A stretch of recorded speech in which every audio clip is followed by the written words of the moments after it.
Yo, yo, yo, you tuning into the Notion Podcast. I'm your host, Dizzy DSPill, and I got some special that I want to talk to y'all about. I don't have my co-host in the building right now. They got some stuff they've been working on, and you will see us back soon. So don't think that the band is broken up because we rocking, and we got a lot of great things coming soon. Before I get into it, I did want to officially address that we got a couple mini series coming from the Notion that we kind of already started. Of course, we have the I don't know why I just drew a blank. That's crazy. Of course, we have the show with me and Jelani, known as Boss Talk. And then I wanted to actually officially introduce the show that I have with Poe called Outlawed Opinions, which will be me and him. Obviously, the name speaks for itself. But today, I'm just doing one of our original joints that we would normally do together. And it couldn't wait. I didn't want this to age. I didn't want this to be something old, and it couldn't wait. Please like, subscribe, follow, check us out. You know what I'm saying? On the Notion Podcast. We're available on all platforms as far as streaming, and you can definitely find us everywhere. Some accounts more active than others, and we do officially have a Patreon, so there will be special content coming for that soon. So look for us on Patreon. Now, I'm not going to waste no time. I want to get into these topics, and one of the topics that I wanted to get into was Cam Newton. So, everybody knows Cam Newton has his podcast, and please, Cam, forgive me for not off rip remembering the podcast name. I actually tune in. I just been drawing blanks all day. I need to relax. I've been having a lot of stuff going on. Speaking of Cam Newton, I have my fantasy draft. So yeah, but basically what I wanted to get into, with what I wanted to talk about with Cam Newton in this interview is basically he had an interview with a young lady, or a woman, I'm sorry. And I don't remember her name off rip. I caught more clips than the whole thing, but they were extended clips. I ain't talking about Dracos, but were extended clips longer than a minute because, people like to take one clip of something and then, they run with that and then they judge a person's perspective off of that. But the internet was kind of like in a little bit of a debate because he had his interview talking about relationship concepts, and then his current woman that he's with had her in perspective on different concepts regarding a relationship, and that's not really what I cared about. The internet is going to be the internet. I definitely got me a little sip because I'm going to need to take one talking about these topics, but one of the things that I wanted to address was when I keep forgetting this woman's name. Doctor, y'all help me in the comments. She was talking to Cam and she spit some real facts towards Cam. And apparently she's talked to several of our influential black entertainers or celebrities about their choices in creating a lot of homes with single mothers in them. And I've had this conversation off mic with friends and my wife and just anybody who's open to just have some dialogue regarding these things in the culture. But I wanted to point out something that I felt needed to be highlighted based off, personally what I believe. And so getting into it, basically, and I'll show the clip. But basically, what I wanted to say towards what she was explaining was, obviously, she was saying, you having multiple kids out of fear of getting married and have multiple kids by multiple women, you are creating the potential, a potential issue for the child to lack certain things because you're not there as much as you should be there. Now, I felt like I definitely can have this conversation. But I felt like there were some things she was missing. I don't knock her for talking to anybody that has, child after child after child. Nick Cannon has got a lot of kids. Cam Newton's got a lot of kids. Fetty Wap's got a lot of kids. Future's got a lot of kids, and that's just like mainly like hip hop entertainment. That's not counting like D-boys, people in the streets, people in the hood. We all understand that, right? So she talked about that, and what I got from that was like, oh, okay, like I see what she's saying, and I related to what she said a little bit because I grew up without my dad, not because he walked out on me and he wasn't there. No, my mother and father was married. My father passed away my freshman year of high school. All of my anybody that's close to me knows that. They know how I feel about that. They know how I feel about the dynamic between a father and son, or just a father and their child, the daughter, whatever, right? And here's my thing.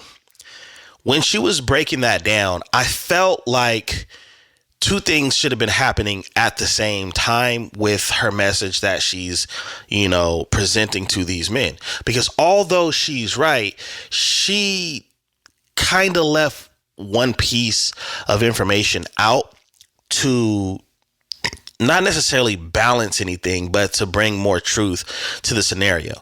Yes, these guys that are having these children outside of wedlock and by different women, I do think that you are making things more difficult than easy. Now they may be now the decisions you make may be easy for you and easy for your family or your children or whatever, but as a collective, as a culture, I don't think that's making anything easy, and I don't think that's the best. I'm not saying the worst, but it's not the best influence for our culture. It's not the best example for our culture. I get that we live in a time where anybody can do anything. You can be whatever you want to be. You can be called whatever you want to be called. But black people, we are not there. We are not a part of that because we are behind in the race in a lot of stuff that we need to catch up on. With that being said, when she pointed those things out, I was in agreement. It was well said. The clip was sent to me, but it got me thinking. She said, you're creating all of these environments because you have a fear of marriage. Now let's talk about marriage for a minute, because in our culture, we mock marriage. We laugh at marriage. I see it in the comments all the time. I'm saying we as a culture. Obviously, I don't, because I'm married myself and I've been married for a while. But talking about marriage, there's something that I wanted to point out that I think is not being looked at. When she says you're creating broken homes, well, let's talk about marriage and the broken homes that can come from that. The divorce rate in the U.S.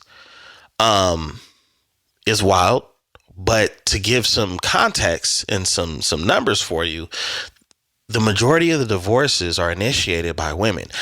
I am not here to go back and forth with y'all about the reasons. I'm telling you the facts. And the reason why I'm bringing that number out there is because that's creating a broken home too. So when you're telling men that you're creating broken homes by not being with one woman and not marrying that one woman, guess what? If that one woman decides she's not happy and she doesn't want to be with that man, that's creating a broken home when she initiates divorce and actually goes through with it and leaves or pushes him to leave. So there needs to be two conversations happening at the same time. I am not saying that she shouldn't be talking to any men. Nah, men need to be talked to about these things. And I do think that she's right. But she also needs to talk to us as a people and really break down, okay, we have a problem here. And in our culture, it's worse. Okay, so the percentage rate that I gave you guys, that is the percentage overall, but as a group, it's even worse, right? And a lot of the reasons for divorce, and you guys can look this stuff up if you want, is it's usually commitment issues or emotional availability and finances. Now, I know for a fact that half or more than half of those divorces, or of most divorces, is over finances. So it's a 50-50 chance. It's a coin toss that if you get married and you get a divorce, it's highly likely it's going to have something to do with finances, right? And when you take that information and you also look at the information you're witnessing yourself online about how much money a man needs to be making or a man needs to be paying all the bills, it adds up. it makes sense. Like, okay, women feel like this, and the women that are not those women but are in a different position feel similar to what they feel, and then they end up being like those women. So what I'm saying is if you have a whole bunch of single women saying, well, I'm looking for the right guy because he need to make all the money, he need to pay all the bills, he needs to do all of this, right? And then you have a woman over here who's already married. She technically won the Super Bowl when it comes to relationships, and she's feeling like this single woman over here. Pretty soon she's gonna be just like that single woman over here, and she's gonna move on and say, I don't want to be with you, and move on, and that's that. Broken home if they have children, or if they have children. So the point that I'm making about this is, although it's a good conversation, there's a conversation that needs to be happening at the same time. Yes, men need to be talked to, but also the women need to be talked to. Okay. And that's just my piece on that, because I just believe that we get caught up on social media and we talk about these issues, but I don't know how many of these individuals are really serious. Not saying she isn't, or that conversation with Cam wasn't, but we just see so many different conversations and issues about, this person did this. I went through this, and everybody does have a story. Usually most people are either the hero or the victim of their story. And then you talk to somebody else and it's the polar opposite, because at the end of the day, a lot of this is perspective. But my perspective is bringing you stats. Okay. And when we have this conversation, when we have the family conversation, because I believe when Black folks get together and we can have a respectful conversation, that right there is a family conversation. It's heart to heart. This is what we need to do. This is what I believe. This is what you believe. Okay, here's where we come together. Here's where our differences are. In a family conversation, we have to really bring out the facts. And we really have to shine the light on what's going on. And I do believe that with the small group of us that are getting married or are married, we need to consistently, and with a lot of passion, encourage and influence those families and those couples to stay together. Work through things, have an understanding, have healthy environments in relationships. And then when we get those numbers more consistent and higher and sustain that number, then we need to go over to where the mess is and say, hey, listen, brother, man, you got to make an honest woman out of her. Listen, sister, you got to give that man a break. He has a lot of battles he's fighting before he even comes home to fight the final battle with you. We don't have enough of those conversations. I'm not saying none of them exist, but a lot of times, because of the way we feel, we follow and we promote and we clap our hands when somebody says something that spoke to us personally. But you need to ask yourself, when you're following these people that speak to you personally, how does it benefit the collective? How does it benefit the group? We need to start having conversations, and we need to start pushing the envelope more on, is this conversation, is the results of this going to benefit the group? We already know it's a gender war out there. Black folks, we don't need any more wars.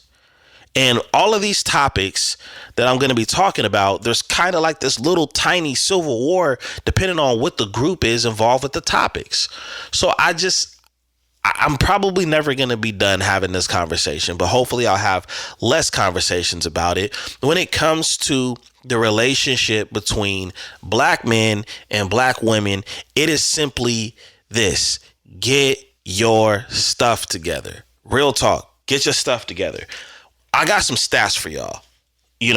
Because we talk about relationship and a person needs to be this tall. You got men over here in their feelings, upset, a little too sensitive these days, telling women, well, why we can't do this? Y'all talk about how short we are, and I've used these same talking points having a conversation, but I'm not super duper triggered by it because I already won my Super Bowl. I already got my wife. I already got my kids. I already have my friends and my family. I'm already doing my thing. So I'm not touched, but I do understand the perspectives. I have experienced things prior to getting to where I am now, but I do have some stats, and I do understand that sometimes conversations need to be had, but there's no, it just kind of like, it's like a bridge that's not finished. It cuts off. The conversation is there, but there's no resolutions.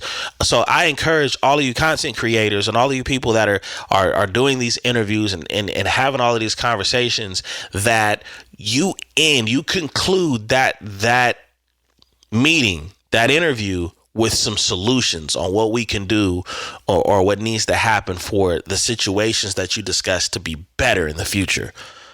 But here's some numbers, okay? When it comes to the divorce rate, right?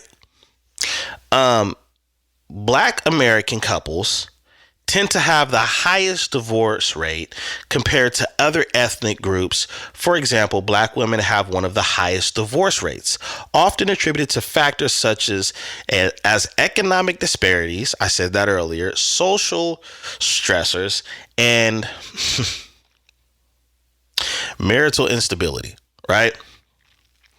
Then second place is white couples, right? Significant divorce, and I'm gonna be honest, no disrespect, but I don't even really care about the other groups because we're the ones with the F on the report card. But we're number one as far as in the worst, right? I'm gonna scroll down here. Let's go to infidelity. Black men. Some studies show that approximately 22 to 28% of black men have engaged in affairs at some point in their marriage. Black women, while y'all talking and while y'all laughing, you guys are at a 20 to 24% rate at doing the same thing. So when we talk about cheating, ladies, when y'all talking about cheating, fellas, y'all talk about it too, but I see a lot of content from our sisters about it.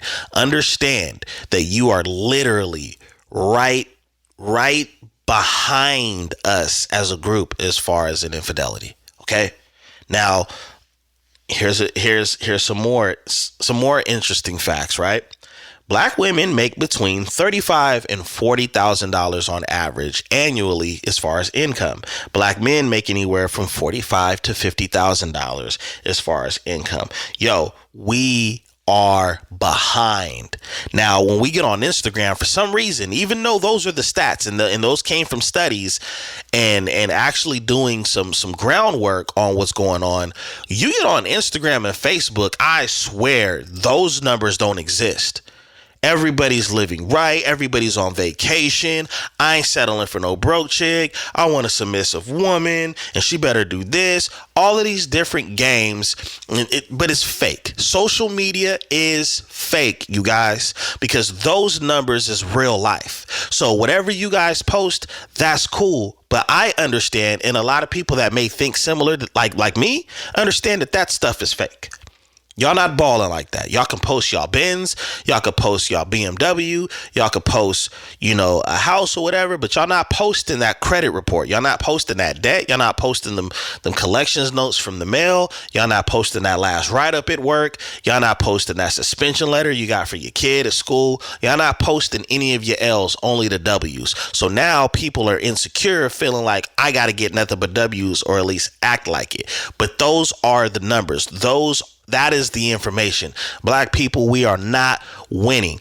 Now, I know people talking about, the election and all of that stuff, but as a group right now, we got work to do. And so seeing this conversation with Cam, it's definitely eye-opening, but it opens like so many different like rabbit holes that you can go down with this conversation, because it does start with the family. And once the family is broken down, then everything is broken down with it. Morals, beliefs, experiences, all of that. So the family is very important, and the black family is extremely important these days, right? So when we go to these stats, right, and you look at how we're either number one when it comes to worst, or we're last when it comes to things that are great,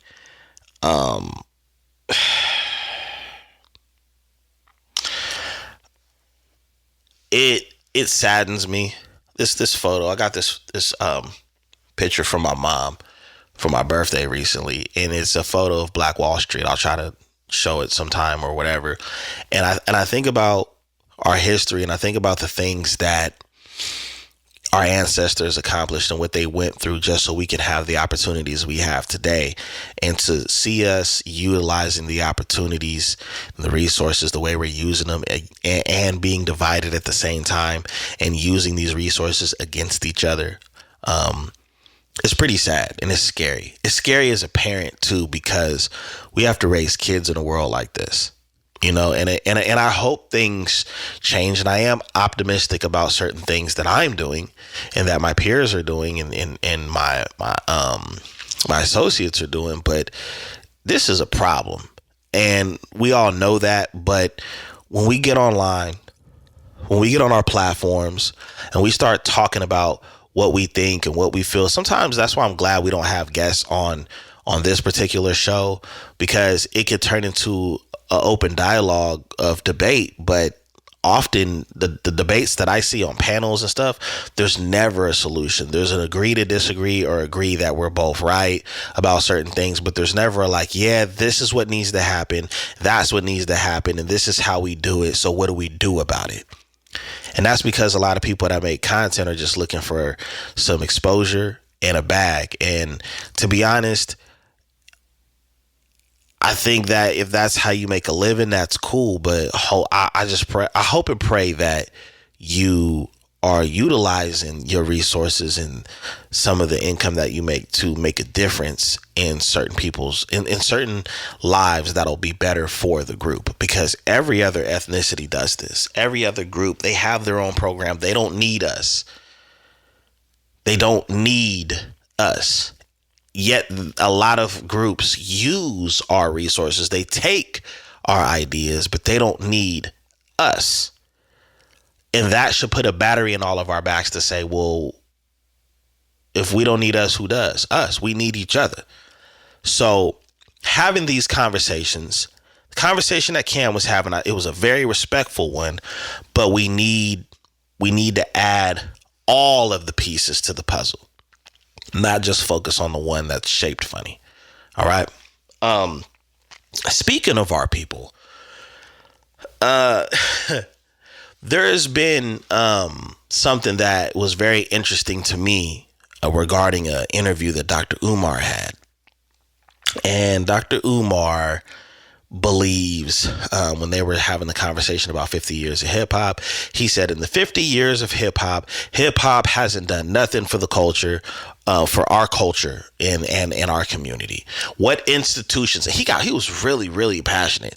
Like I've seen Dr. Umar fired up, but I haven't seen him that fired up. But I don't follow a ton of his content as much as I used to when I first found out who he was. And being an artist myself, and understanding, even though I have some things that I appreciate about Dr. Umar and I have some things I kind of disagree with Dr. Umar, overall, as an artist myself, I definitely believe that that's bullshit. And I looked at the comments in the post, and there was a lot of people saying, yeah, facts, right? And he said something that made me believe that he has never been a student of hip hop, because he said hip hop has created nothing, given the community nothing really but, a false sense of reality. I mean, I'm kind of just paraphrasing and stuff, and, more destruction. Being an artist and also being from the West Coast, Dr. Umar, again, I understand that you are not a student of hip hop. The reason why I'm saying this is because gangster rap brought that energy to hip hop. Hip hop did not start out about no gunplay, about moving no drugs, about doing certain things to women. No, hip hop started out fun. Just like Freaknik. If you guys watched the Freaknik documentary, when you found out how it really started to how it ended up, it's kind of sad.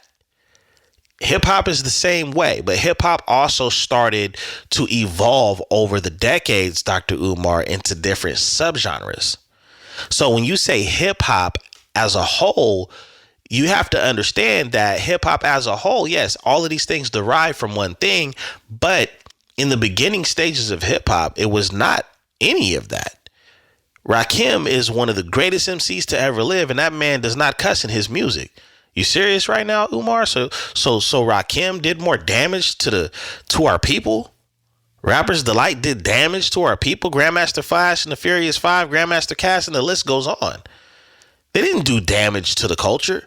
There's some music that can be damaging, but a lot of these artists are speaking on things that happened in front of them, that happened in their environment.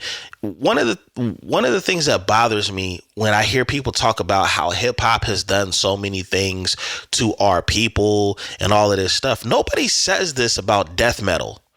Nobody says this about heavy metal. Nobody's sitting around talking about how Marilyn Manson did all of this damage. Let me tell you something. Jay-Z said something that really stood out, and it's an underrated bar. Not because it's like, oh man, when you hear it, it's bars, but it really says a lot without saying much.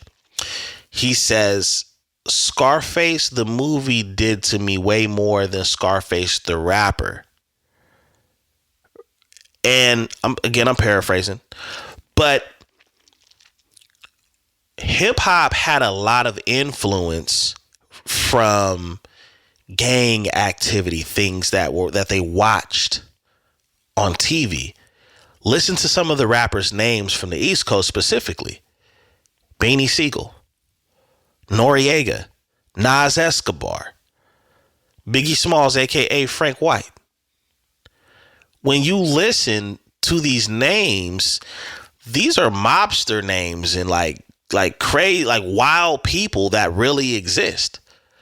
That's some of their influence.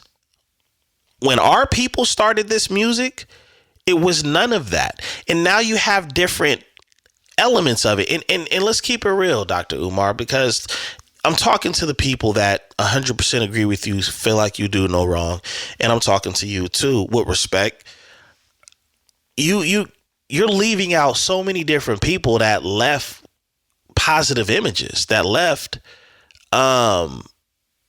made positive music. Like, come on, man. Lauryn Hill, J. Cole, right? Seriously? Kendrick don't really have a deep message in his music.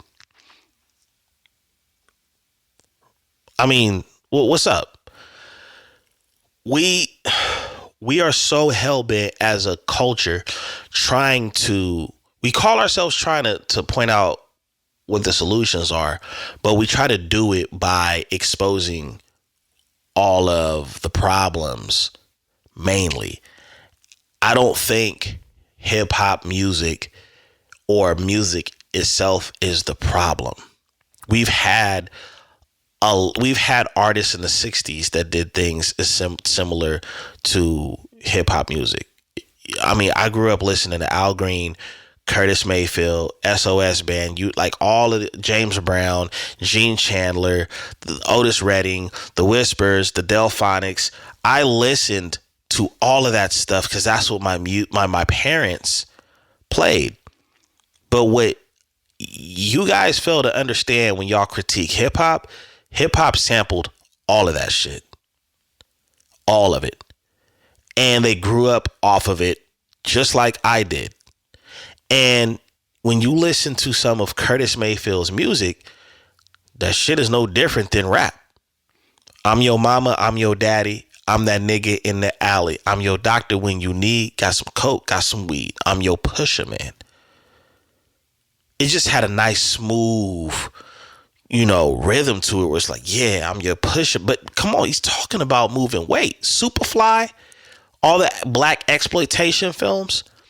Hip hop in order to blame hip hop music, Dr. Umar, you also have to blame black exploitation films as well as the actors and actresses in those movies. Snoop Dogg is very, very, he's heavily influenced by that stuff. When Snoop be on that pimp player stuff, he's sampling and he's getting that energy from that era. You understand that, right? So I say that because we have to be careful trying to point the finger or trying to say that this was. Now, what I will agree with you on, Dr. Umar, is that when it comes to how we allowed for people that don't look like us to control hip hop, I agree with you there. Because those people that control, because we don't, as a people, black people, we don't control hip hop. We don't control none of the major labels. We don't control none of the radio stations. We don't control any of that. We don't control algorithms, any of that stuff. Okay? We have the ability to, but we don't. The fact that we allowed them to pick and choose what was hot music to be put out there and promoted, now that's on us. That's why you have such crazy music where it's worshiping damn near everything that's destructive. Now, yeah, our artists that look like us are making the music, but those executives and those labels, they're the ones pushing the music. They're the ones paying for the distribution, paying for the marketing, paying for the spot in the playlists so that it gets popular. Now that is on them, but you cannot put the art form on us. Now, he said, what has hip hop done for us? Well, he doesn't want examples of individuals. Well, I'm sorry, Umar, but that counts. Just because you say that it doesn't matter because an institution wasn't being built does not mean anything. That is your personal feelings and your personal preferences, brother. It doesn't matter that they didn't build an institution because that's what you think should have been built. They did something, okay? They did something. They just screwed it up in the Olympics. Breakdancing comes from hip hop. And if it was done right, then maybe they would consider it in the Olympics. Now, I'm a little funky about it even being involved in the first place. But I mean, damn, you have to have a heavy influence for them to try to create a spot for that. So kudos to hip hop. Shout out to hip hop for that one. But bro, just because you didn't see an institution being built doesn't mean anything. I went to a black private institution as a youngster that is still on the fence with, not on the fence, but on the rocks with possibly shutting down because they don't have enough funding. Have you went to Mississippi to that school? Have you went to the Piney Woods Country Life School and talked to the kids and see what they need? Because that is a black school that's been around over 100 years. We're not talking. We don't talk about that. We want to talk about what they're not doing and what happened, but we're not talking about the things that we could preserve. Now, I know, Umar, I know you opening a school, brother, and a lot of people doubted you and made fun of you. I actually believe that you're going to do something. I actually believe something's going to happen because I understand there's certain things that you have to take care of, building codes and all of that stuff. I watched the interview talk about that, but you need to understand something, bro, before you start going in and saying what the problem is and how certain things haven't been. We are failing the things that have already been there to make sure that they're not preserved. That's what we need to be talking about. But as far as hip hop, I can't just stand by and be like, yeah, bro, I agree. I wholeheartedly disagree with you on that. Hip hop has knock down doors so that there's other opportunities that us people like us can get into and get involved with. Hip hop has created different relationships with actors and athletes and Martha Stewart and Snoop Dogg. Come on now. Nobody's seen anything like that. Nobody's seen anything like that. This dude is a grandfather. For crying out loud. This dude, because of him having an opportunity to be in hip hop, the dude has understood business. He's been involved with the Olympics. And I know there's a lot of people that are going to disagree with it, but hell, just because you disagree with it doesn't mean it didn't happen. The man tried to come out with Serial. The man's came out with a gospel album. When hip hop has allowed for us, whether it's collectively or as individuals, be able to step in spaces that we would never see ourselves in prior to hip hop. That's what hip hop has done. Hip hop has allowed for people like myself to be able to be completely independent, and I've actually made some money off of my music. That didn't happen in the 90s. And who knows what will happen in another 50 years. But hip hop is only 50 years old. Who knows what it'll grow into? But because it hasn't built an establishment or hasn't built an institution in your lifetime doesn't mean it's a failure. Hell, think about this. If hip hop is 50 years old, right? And the civil rights movement was probably 20 years prior to that. These are young things. These are things that are continuing to grow and expand and do all kinds of stuff. So to just sit up there and say that it's done nothing for us, I think you should reword that, sir. And I think you should say it's done nothing for you, because you don't speak for all of us, brother.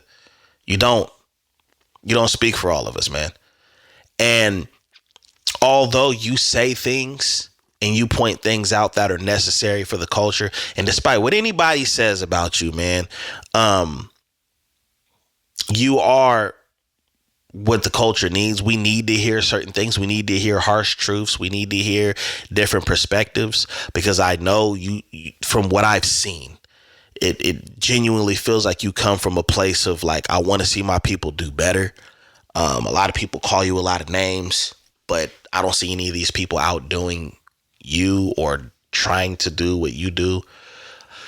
But you don't speak for all of us, dog. And I think that's very harmful for you as somebody that is trying to represent all of us, to say something like that about something that we created. When it comes to stuff that we've created, we have to be very delicate on how we speak on it, because that's part of the reason why it's easy for other groups to turn their nose up at us and make an attempt to disrespect us, because we don't respect the houses that we stay in or the houses that we built. Okay? We have to start protecting the things we've created. We have to start protecting people that are in our groups, because I'm telling you right now, especially being in the workforce, you guys have no idea. If you guys are independent contractors, or you guys get to work from home and forgot what it's like to work in an environment, I'm going to tell you right now, you guys are lucky, because I see it all the time. Every time I'm going somewhere, I see these other groups band together, even if they're not necessarily always on the same page, or they might have a little friction between each other. They not going to let somebody else come into the family or the circle and disrupt it. Straight up. The other groups ain't having it. And we need to be the same way. Straight up. But Umar, that is a lie. Hip hop has done a lot as far as institutions. I mean, T.I. has created some museums out there in the South, Trap Museum and things of that nature. There are things that, I mean, Jay-Z has his museum, and those are things that come from us. Hip hop comes from music. Okay? A lot of what we do in hip hop originated from Africa. You always talk about the Prince of Pan-Africanism, and we emulate and we take a lot of, I mean, right now there's a genre called Afro beats, basically. That's directly from Africa. Okay? And here's the crazy part. This is the crazy part. It's heavily integrated, involved in hip hop. It's being promoted on hip hop platforms. Again, we don't know how far this thing is going to really go, but we see how far we see how great and how much it's grown over the 50 years. I'm not even 50, man. I'm a lot younger than hip hop, and I've seen the impact on it just in my life. Now, the brother you was debating with, Umar, he probably was having a hard time trying to have a debate with you, because you was wilding out, man. You was acting like you just dropped 30 on Steph Curry, man. You was getting up and yelling and slamming stuff. And I get you're passionate, but bruh, come on, man. That's why bruh was having a hard time trying to get his words together. You were a distraction.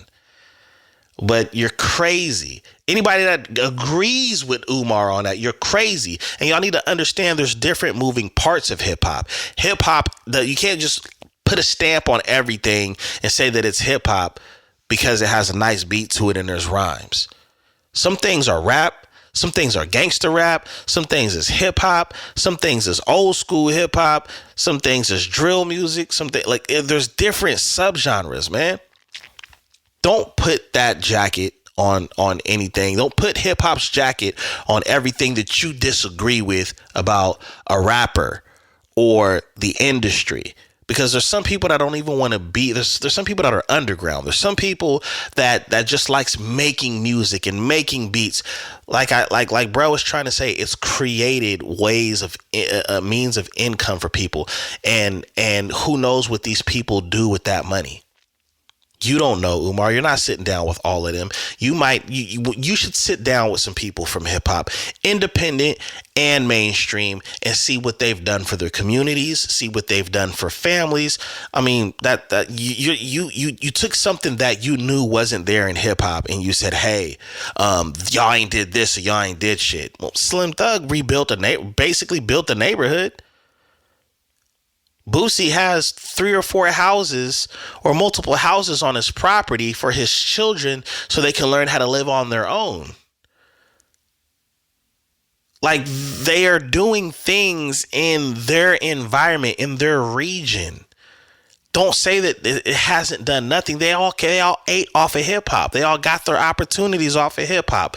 I'm going to get off of the whole hip hop thing for a minute. I know I'm going crazy, but I just had to, man, that really bothered me. I understand what you're saying, Umar, but nah, bro, I'm not feeling that one. I'm not. I guess this is another music thing, and I'm gonna wrap this up. I ain't gonna make this. I ain't gonna take too long on this one, but battle rapper Daylyte. For y'all that don't know, Daylyte is a battle rapper. He's nice. He always trolling though, but he's actually nice at what he does. Daylyte said something that I think Umar would just eat up and just love, as far as in a point. He says drill music might be the worst shit that ever happened to us niggas. Okay? He says, bruh, you can't dance to the shit. You can't get no hoes with it. You can't sip no wine to it. You just got to cut it on and think about killing and mean mugging. Laugh out loud. Now, I don't really listen to drill music like that. But damn, Daylyte has a point. Now, no disrespect to any of the drill artists, because, again, you're probably rapping about and writing about what you've seen, what you've experienced, and that's probably just the culture in your environment at that time. But man, I've never heard a drill song and say, you know what, I'm finna go pour me a little drink and just chill. But at the end of the day, Daylyte, the only thing I can say is that, no pun intended, by the way, is the only thing I can say is that there is a soundtrack for everything. I wouldn't necessarily just categorize it and say the only thing you can do is just sit there and think about hurting somebody. Man, everybody has a routine to get them going for the day. You know, some people might want to listen to some rock. Some people might want to listen to some trap or some jazz, and that gets them excited and motivated to work out. You know I listen to certain music when I ran track. You know, I listened to some upbeat jazz or some Nas or something like that when I was warming up for track. But some people, they might want to listen to some drill when they're lifting weights. That might give them the energy and, you know, this is speaking to my inner gangster. I got to lift these dumbbells. I don't know. I honestly don't know. But I wouldn't go to say that the only thing you're going to get out of that and the only thing that you're going to feel, you're kind of putting that in the universe, bro, when you say that. But I will say, the things that he listed, you can't really listen to to drill music when it comes to those things. Like I said, there's music for everybody. These writers, these amazing writers and performers, they have something to say, and you're not always going to like it. But we live in a world that's, you know, you can wear rose-colored glasses, but your rose-colored glasses can't protect you from everything that you see. right? I know tons of things that have nothing to do with music, that have nothing to do with Instagram, that could be very detrimental to a person's mind, because too much of anything can be bad for you. These little kids know how to play Call of Duty, and they are nice. Most kids are nicer than any of these adults at these shooting games. That could be terribly influential. That could have a huge impact on a person's mind. You know, when you're shooting up on Call of Duty, you done took out like 40 people, and you think it's that easy to do it in real life, and think that, you know, you're just gonna spawn back if something happens. Nah, man. There's a lot of things that can influence us, and it can influence us in a negative way. So we have to stop. We have to stop pointing the finger at one thing or one person and say, see, you are the example. You can say you are a example of a small part of the problem, but we have to stop picking what we think the problem is and then hammering at that. And we need to focus on what the real problems are and collectively get together and have multiple task forces tackling those problems at once. I already feel like I said too much, because I believe that black folks need to start working in silence, because it didn't work too well with us working, in front of the camera. And that's for another conversation. But that's what we need to do. We need to tackle all of these issues at once. And I see a few people here and there trying to do that with financial literacy and trying to be nonviolent with certain things. But I'm telling you guys right now that music is not our biggest issue, and who you vote for in the election is not our biggest issue. These are all issues for sure, but they are not the biggest ones. And until we as a group, the majority of us, really look and open our eyes, because all the information is right there in front of us and it's free, until we look at what the real problems are and collectively break up into groups and tackle and eliminate those problems, we will forever be having the same conversations and complaining about the same shit and trying to blame everybody but ourselves. I understand history. My mother refused to let me go out into this world without understanding our history as a culture. But we got some accountability too. And although we can't change history, and we can't even change the way people feel about us or look at us, and we may never change the way other groups look at us, I don't even care. What I do care about is how we are doing and what we are doing about our health as a group, our mental health, our physical health, our health as a community. It needs to be better. Anyways, you already know what it is. You've been tuning in to the Notion Podcast. I'm your host, Dizzy DSPill. You know what to do. Already know. Some of y'all gonna disagree with me. Some of y'all didn't like what I said, but if you didn't, you know what to do. Leave comments. We'll go back and forth. To those that want us to tackle certain conversations, leave comments, send DMs. Anyways, until next time, peace.